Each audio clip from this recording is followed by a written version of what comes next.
رمضان آمد دوستان عزیز. لحظه های به شمار مانده است که این مهمان عزیز الله به خاندان ما و شما تشریف می‌بیارد و این نشانه آن است که الله تعالی شما را دوست می‌دارد، زیرا اینکه به این ماه بهترین الله تعالی ما و شما را نصیب دیده ایستاده است. و چنانه که در نوار گذشته گفتیم، بیایید این رمضان را بهترین رمضان و بهترین ماه پیشواز میگیریم و این ماه مبارک الله را چنانه که شایسته است و چنانه که الله تعالی دوست می‌دارد و از ما و شما راضی می‌شود همچنین قبول میکنیم و پیشواز میگیریم و آن را میگذرانیم انشاءالله. دوستان عزیز، آیا میدانید یک چیزی هست که اگر به همون چیز پیوست شود یگان چیز دیگر، همون چیز بهترین و بزرگترین چیز می شود؟ میدانید آن چیز چی است؟ آن چیز کتاب الله است، آن چیز قرآن است.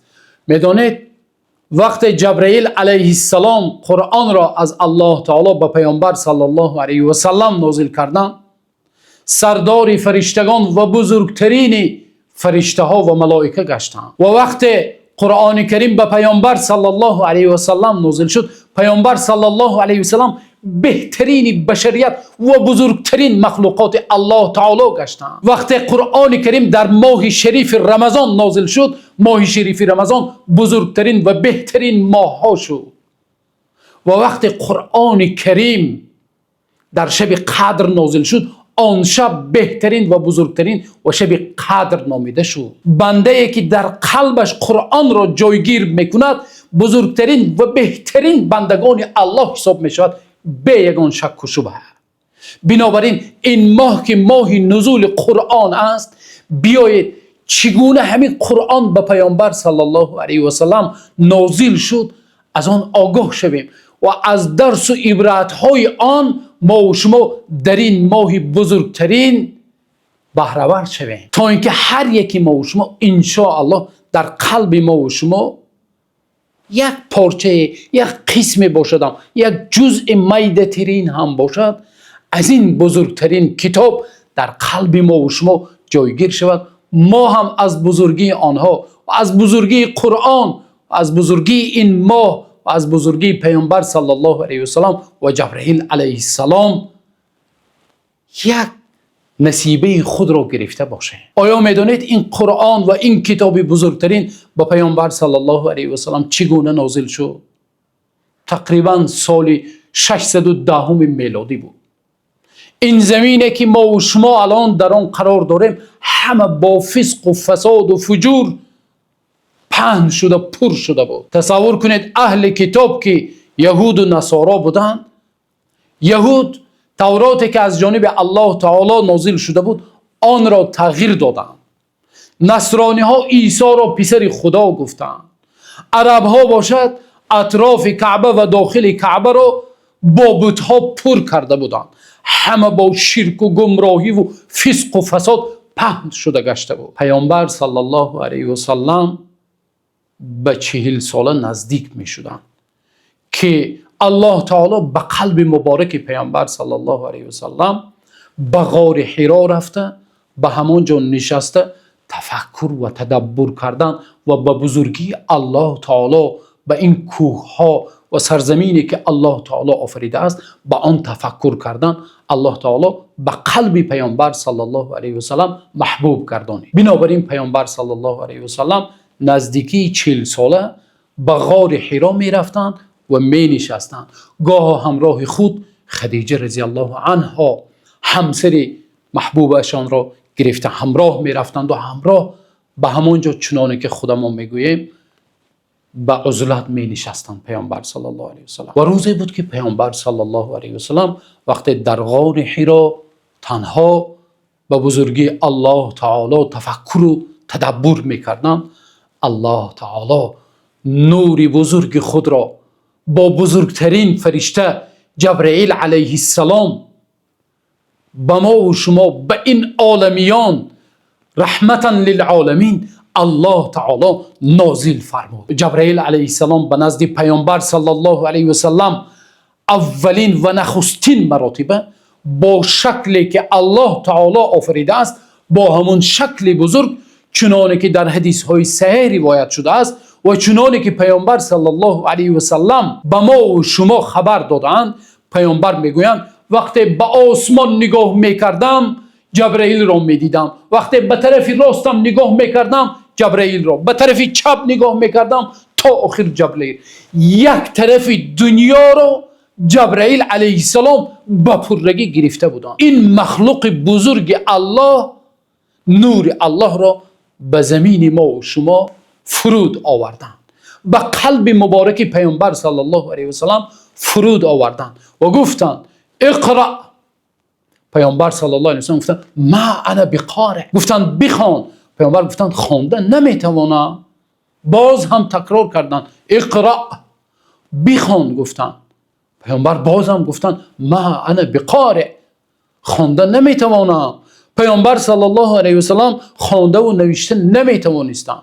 جبرئیل علیه السلام گفتند اقرأ باسم ربک الذی خلق خلق الانسان من علق. گفتند بخوان به نام پروردگارت که انسان را از یک خون بسته شده آفریده است. این بود اولین آیه هایی که به پیامبر صلی الله علیه و سلم نازل شد.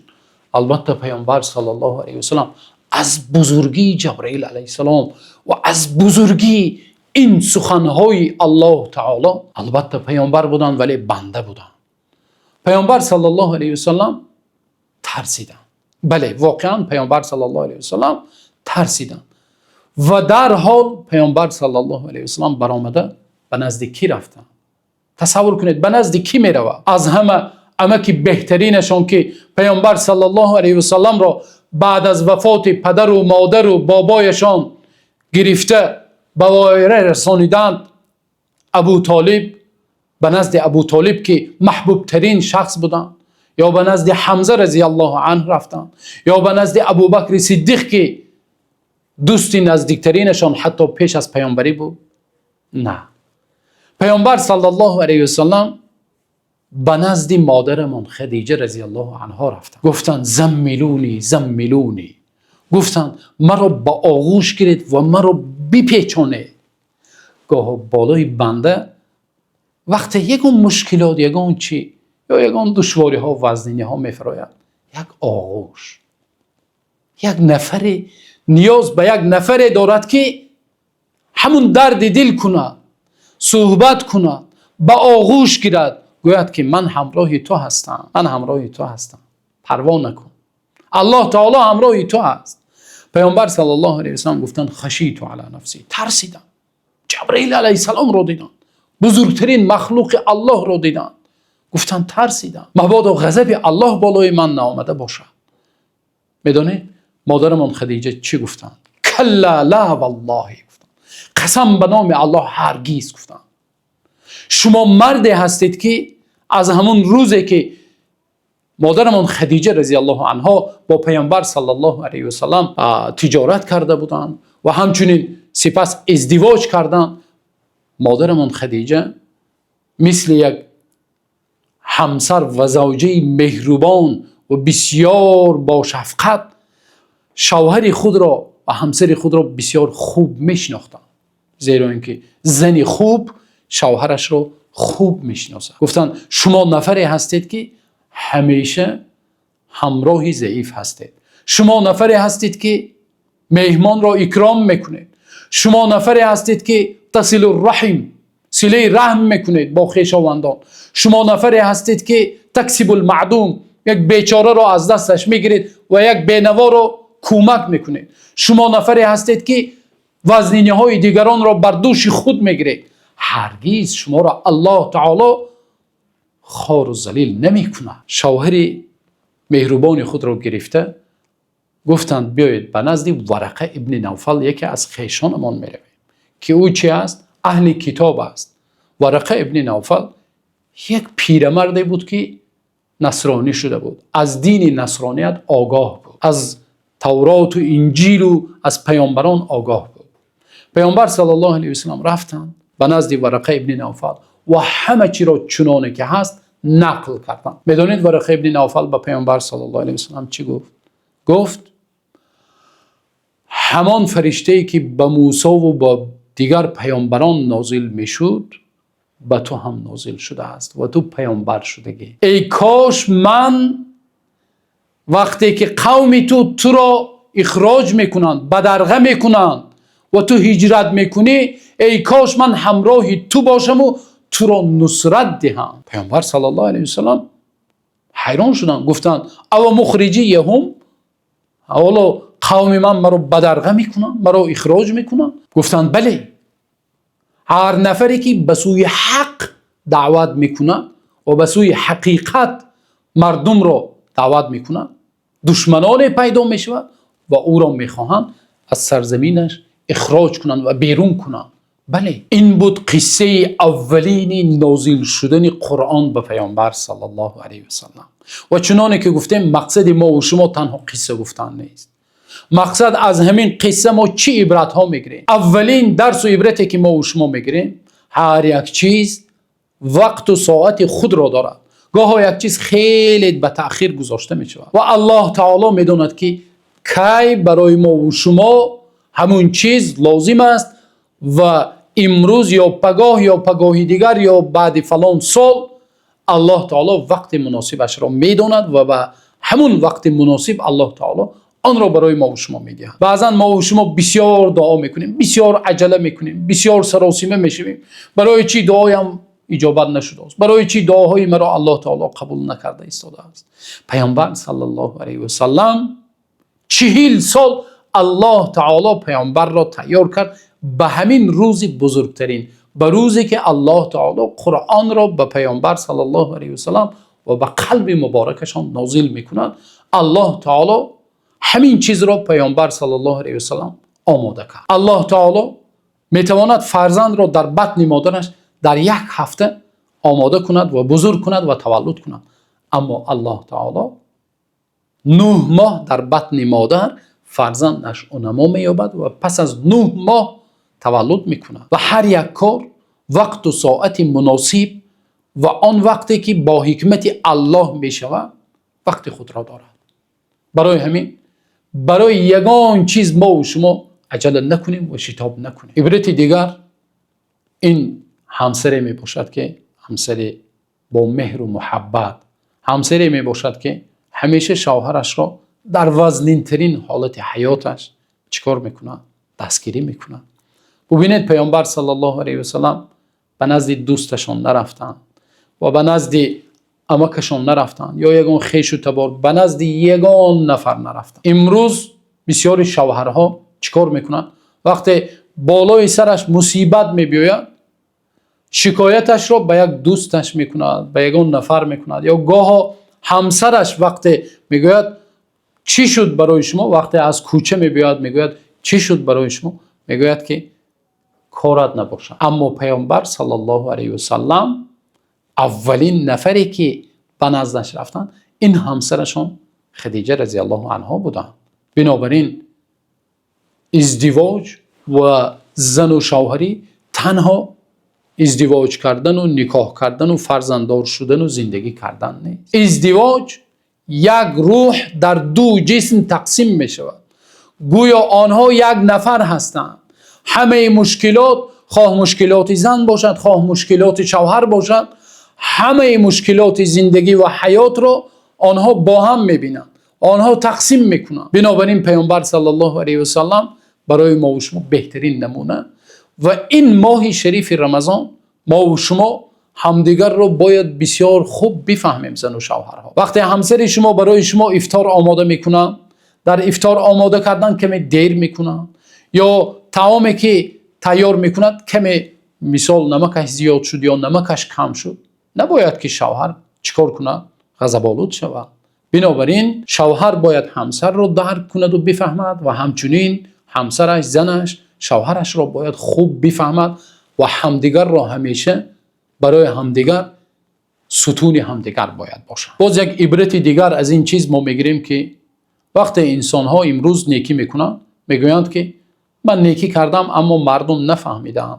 امروز آدمی نیست که نیکی را بفهمد، همیشه نیکی میکنی برایت بدی بر میگردند میگویند.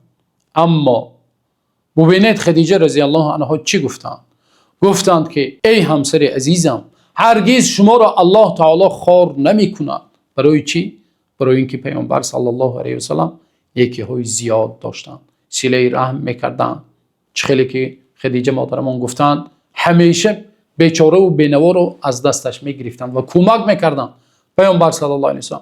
امروز وقت شما نیکی میکنید، اجرش را، پاداشش را از مردم جستجو نکنید، از مردم انتظاری نشوید. شما وقت نیکی میکنید خالص باید از برای الله باشد و نتیجه اش را از الله دانید و الله تعالی همیشه آن نیکی هایی که میکنید وقت پاداشش را از الله تعالی منتظر میشوید. الله تعالی ذات بزرگ است و ذات کریم است. 10 چند و 100 چند برای ما و شما برمیگردد ان شاء الله. باز یک عبرت دیگری که از این قصه ما و شما میگیریم این هم باشد، انسان وقتی به یگان مسئله، به یگان مشکلات دچار میشود، باید متخصص را جستجو کرده از متخصص بپرسد. خدیجه رضی الله عنها پیامبر صلی الله علیه و سلم را گرفته به نزد کی بردند؟ به نزد ورقه ابن نوفل. ورقه ابن نوفل زیرا اینکه از اهل کتاب بودند، کتاب میخوندند و نصرانی شده بودند، از تورات و از انجیل آگاه بودند. بنابراین امروز متاسفانه نفرها وقتی به مشکلات دچار میشوند، از اولین نفری که در پیش پایشان است مشورت میگیرند.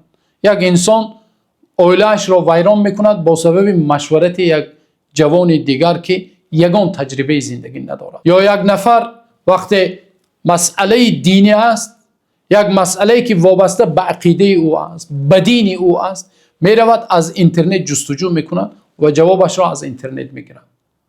به نزد یک عالم، به نزد اهل علم، علمایی که شریعت را خوانده‌اند، سالهای طولانی از علم الله، از شریعت الله، از دین الله با دلیل و با حجت و با قرآن و آیات‌های قرآنی و حدیث‌های صحیح پیامبر صلی الله علیه و سلم آنها شریعت را میفهمانند، از آنها نمیپرسند، آنها را جستجو نمیکند. یک عالم بتقوا را جستجو نمیکند. دین خودش را از کجا میگیرد؟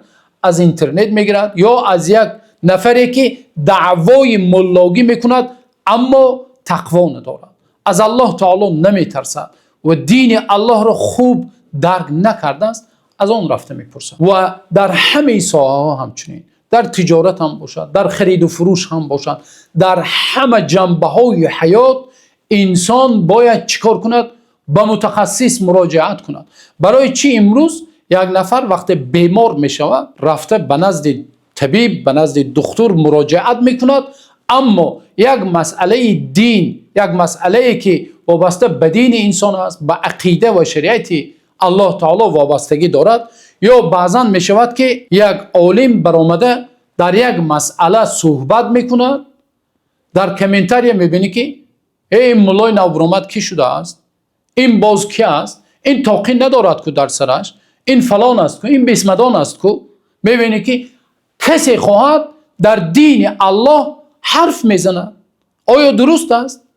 در طب رفته سخن کند؟ نمی کند. در یک تخصصی که تخصص اون است گپ میزند، گپ نمیزند. یک وقت ساختمان است استاد به یک مهندس، به یک ساحه همون چیز رفته مراجعت میکنی. نمیری که مردی کار رفته گرفته بیایی گویی که برای من یک 2 آشیانه یا 3 آشیانه خانه بپوشی. برای چی؟ ما دین الله آخر بازیچه نیست کو. برای چی امروز هر نفری که زبان دارد نعوذ بالله امروز به دین الله دانسته و ندانسته از پیش خودش حرف میزنند. بنابراین باز هم تاکید میکنیم که هر چیزی که انسان در این حیات دارد باید برای متخصص رفته مراجعت کنند و از متخصص، خواه طب است، خواه هندسه است، خواه دین الله است، باید به متخصص خودش رفته مراجعت کند و نفرهایی که بیرون از همون ساحه هستند نباید که در آن حرف زنند. نباید که یک نفری که دین الله و شریعت الله را آگاه نیست و علم ندارد در آن حرف بزنند. این بود دوستان عزیز اولین برنامه در نازل شدن قرآن کریم برای پیامبر صلی الله علیه و سلم و برای ما و شما رحمتا للعالمین از جانب الله تعالی. و ان شاء الله در برنامه‌های آینده باز نازل شوی دیگر آیت های قرآن کریم را انشاءالله صحبت خواهیم کرد. الله تعالی را دعا میکنیم که الله تعالی این ماه شریف رمضان را برای ما و شما و به خاندان هر یکی ما و شما مبارک گرداند. تا برنامه آینده الله تعالی نگهبانتان باشد.